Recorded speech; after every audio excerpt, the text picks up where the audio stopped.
So really important signing for me as a fan and for this Cowboys defense, the Dan Quinn-led defense, and bringing back Jayron Kearse after his one-year prove-it deal in 2021. He, leads all defensive or all safeties in pass breakups with I think with a total of 10. He sets a career high in tackles, more than doubling his previous season high, as he was, the former seventh-round pick Jayron Kearse, kind of a journeyman special teamer in his tenure with Minnesota, who drafted him, and then that 1 year there in Detroit before he signed with the Cowboys last year in 2021. Most of Cowboys Nation, I think, based on my interactions on various social media platforms, understand the importance of Jayron Kearse. And it's not just filling another safety spot just because you have a spot to fill. It's more important than that for me for two reasons. The first of which is we really saw this defense take off when he kind of removed or relieved Micah Parsons from the signal calling duties and took on the role of being the signal caller and put the green dot on the back of his helmet and did it with flying colors. And it allowed Micah, the best talent on that side of the ball, to really just go and wreck shop and do what he does best without kind of freeing him from thinking and having to do all that other stuff, just going out and reacting and being the athlete that he is. And so we really saw the defense take off. And that was, to me, when I fully understood, or it kind of put me on high alert. I was like, okay, this guy Jayron Kearse, he's got it, And so I follow him on Twitter. I love the passion that he plays with. Listening to the NFL mic'd up on the sidelines, just all the in-game reactionary stuff, the way that he carries himself, I really appreciate and I respect. And so to see a former seventh-round pick like Jayron Kearse go and now earn his fourth NFL contract, that underdog type story, is something that I always root for as a fan personally. So it's cool to see. So, more than quadrupling, or I think he signed a 1 year, $1.1 million prove-it deal last year in 2021.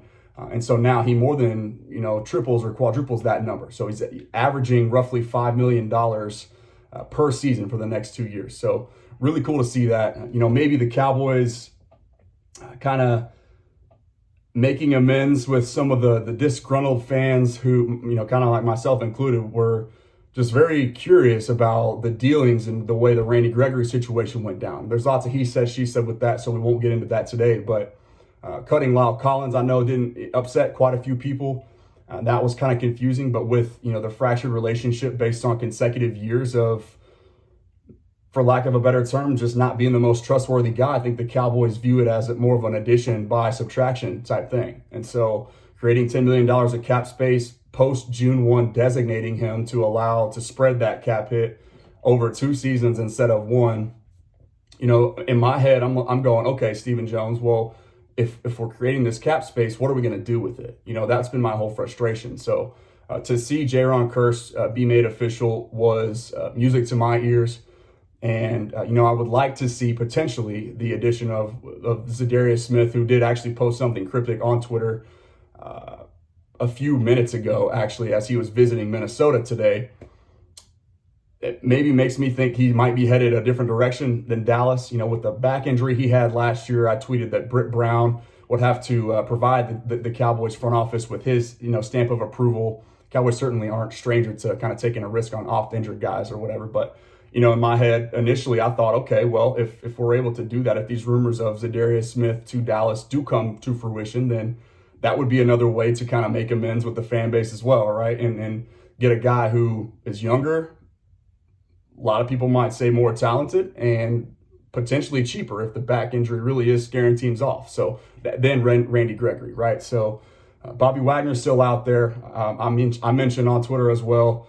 You can find me at The Lando Show. He's his own agent. He represents himself as his own agent, and so it's no surprise to me knowing that it's been kind of a quiet thing.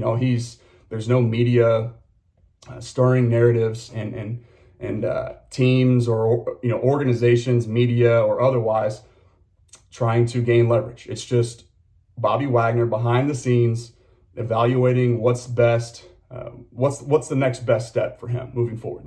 Already well on his way towards the NFL, to Canton, Ohio, and the NFL's Hall of Fame, and already a Super Bowl champion with Dan Quinn. So that's where that parallel is drawn. It makes sense. But to me, adding a guy like Bobby Wagner, having that Hall of Fame / Super Bowl champion pedigree, just with that type of leadership, being able to galvanize all the younger talent like Trayvon Diggs and Micah Parsons and now Jayron Kearse, that type of stuff can really do wonders and take an already talented defense and highly productive to the very next level. So we will see what continues to happen on that front. Fingers crossed for Bobby Wagner. That'd be a massive signing and something that I think would really, really, really make me excited for this upcoming season. So that's all I got for today. Stay tuned for more, and thank you guys for listening.